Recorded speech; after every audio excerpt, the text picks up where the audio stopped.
بسم اللہ الرحمن الرحیم۔ تمام دیکھنے والے ناظرین کو نظاری ٹی وی میں خوش آمدید۔ آج ہم بات کریں گے اسماعیلی مسلمان دن میں کتنی مرتبہ نماز پڑھتے ہیں۔ ناظرین کرام، مکہ مکرمہ میں نبی صلی اللہ علیہ وآلہ وسلم اور ابتدائی مسلمانوں نے پہلے دن میں صرف 2 مرتبہ نماز باجماعت ادا کی، یعنی طلوع آفتاب صلاۃ فجر اور غروب آفتاب یعنی صلاۃ مغرب، جبکہ مدینہ منورہ میں نبی صلی اللہ علیہ وآلہ وسلم نے امت مسلمہ کو دن میں 3 مرتبہ نماز پڑھنے کا حکم دیا۔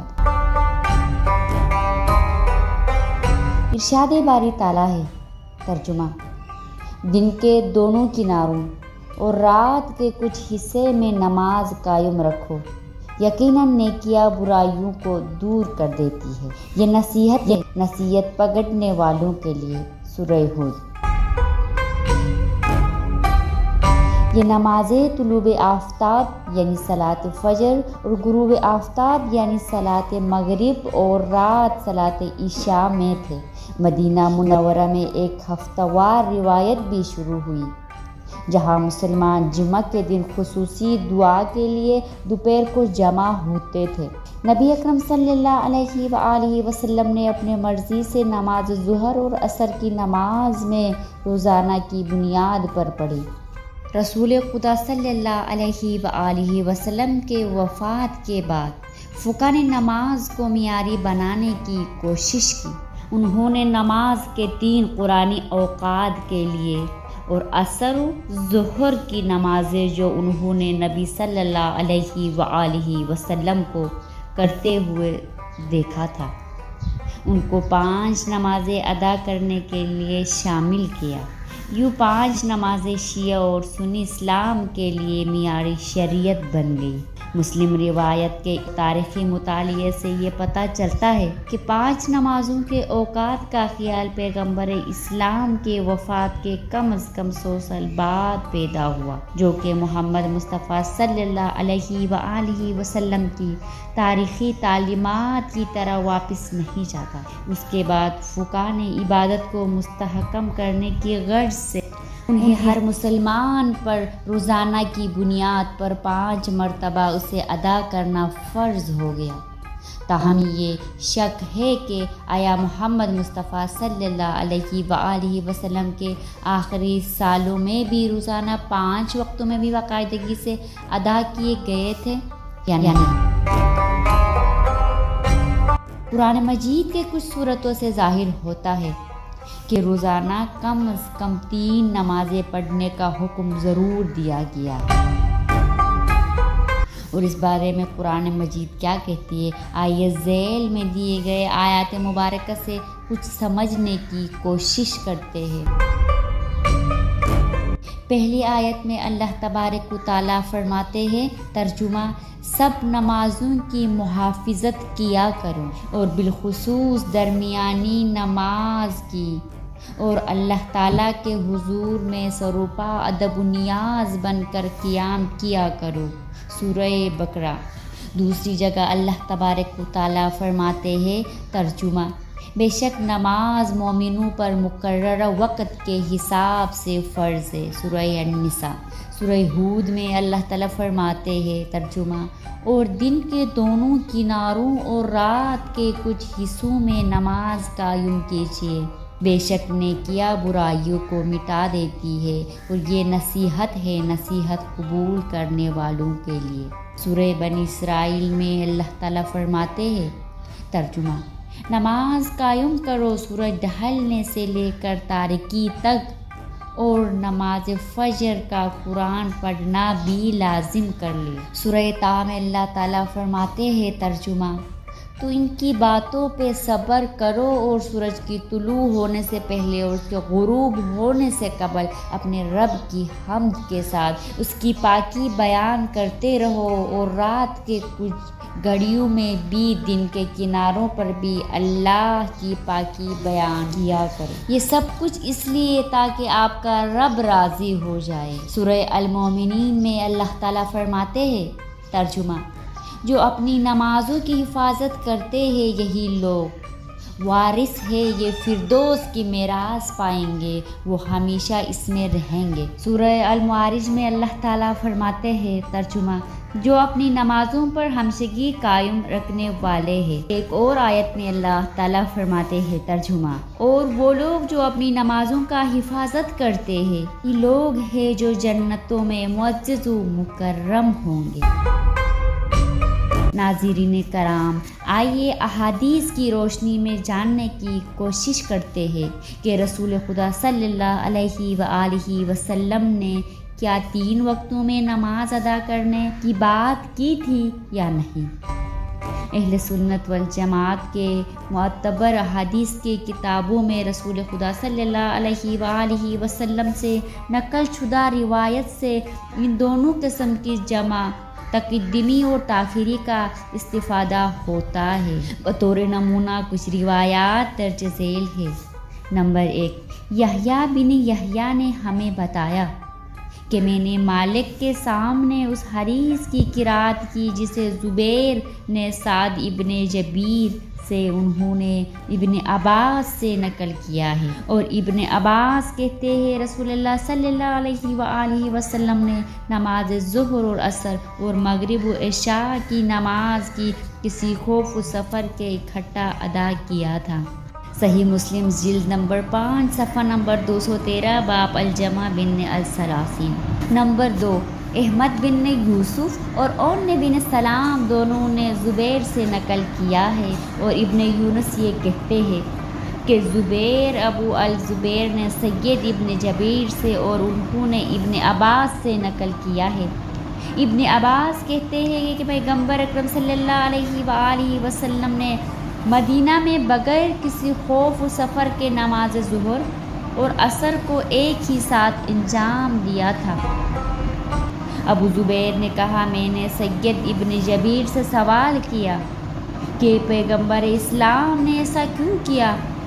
تو سید ابن جبیر نے جواب دیا کہ میں نے یہی سوال ابن عباس سے کیا، تو انہوں نے جواب دیا کہ پیغمبر اسلام اپنی امت کو سختی اور تنگی میں مبتلا نہیں کرنا چاہتے۔ نمبر 3، ابو الربیع الزرانی نے حماد بن زید سے، انہوں نے عمر بن دینار سے، اور انہوں نے جابر بن زید سے، اور انہوں نے ابن عباس سے یہ حدیث نقل کی ہے کہ ابن عباس کہتے ہیں پیغمبر اکرم نے مدینہ میں ظہر اور عصر کے 8 رکعت اور مغرب اور عشاء کی 7 رکعت ایک ہی وقت میں انجام دی تھی۔ نمبر 4، بخاری نے اپنے صبی میں باب العشاء والعقیمہ میں اپنے قول کو کچھ اس طرح بیان کیا کہ بخاری نے بطور مرسل باحسب سلسلہ سند ابن امیر و ابو ایوب اور ابن عباس سے نقل کیا ہے کہ رسول اللہ صلی اللہ علیہ وآلہ وسلم نے مغرب اور عشاء کی نماز ایک ساتھ پڑھی ہے۔ نمبر 5، جابر بن زید ابن عباس سے نقل کرتے ہیں، انہوں نے کہا کہ پیغمبر اسلام نے مغرب کی 7 رکعت اور عشاء کی 8 رکعت کو ایک ہی وقت میں انجام دیا تھا۔ نمبر 6، ترمذی نے سعید ابن جبیر کی ابن عباس سے نقل شدہ روایت کا ذکر کیا ہے، پیغمبر اسلام نے مدینہ میں خوف اور بارش کے بغیر نماز ظہر اور عصر اور مغرب و عشاء کو ایک ساتھ پڑھا۔ اس کے بعد وہ کہتے ہیں کہ جب ابن عباس سے پوچھا گیا کہ پیغمبر اسلام نے ایسا کیوں کیا، تو انہوں نے جواباً کہہ دیا کہ پیغمبر اسلام چاہتے تھے کہ ان کی امت کے لیے عسر و حرج لازم نہ آئے۔ نمبر 7، نسائی نے اپنے سنن میں سید ابن جبیر کی ابن عباس سے نقل کردہ روایت کو ذکر کیا ہے کہ پیغمبر اسلام مدینہ میں بغیر کسی خوف و باران کے ظہر و عصر، مغرب اور عشاء کی نمازوں کو ایک ساتھ ادا کرتے تھے۔ جب ان سے پوچھا گیا کہ پیغمبر اسلام نے ایسا کیوں کیا تو ابن عباس جواباً کہتے ہیں تاکہ ان کے امت مشقت اور سختی میں مبتلا نہ ہو۔ نسائی نے جابر بن زید کی اور ابن عباس کے واسطے سے نقل کردہ حدیث میں ذکر کی ہے۔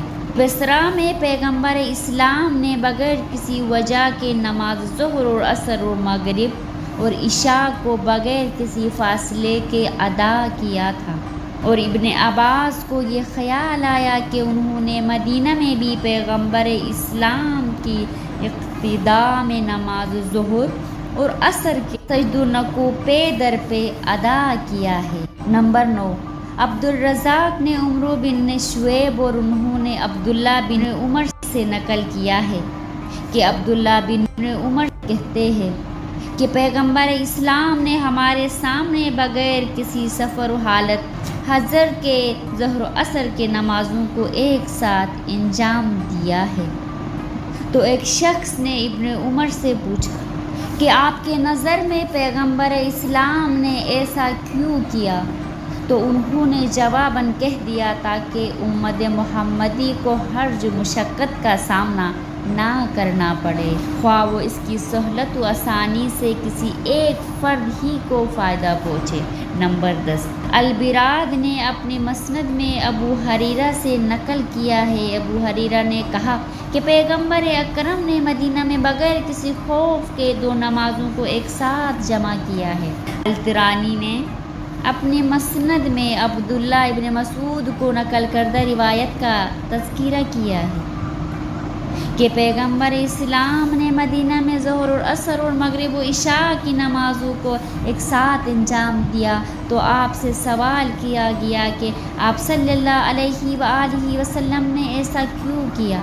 تو اللہ کے رسول نے جواب دیا کہ میری امت سختی اور مشقت میں مبتلا نہ ہو۔ سامعین کرام، قرآن کریم کے مذکورہ بالا آیات کا بغور جائزہ لیا جائے تو یہ آیات نماز کے 3 اوقات کے بارے میں بتاتی ہے، یعنی طلوع آفتاب صلاۃ فجر، غروب آفتاب صلاۃ مغرب اور صلاۃ عشاء، یعنی درمیانی نمازوں سے مراد غروب آفتاب کی نماز ہے، اور 5 نمازیں پڑھنے والے مندرجہ بالا آیات کو ملا کر تفسیر کرتے ہیں۔ قرآن روزانہ ظہر یا عصر کی نماز کا حکم نہیں دیتا۔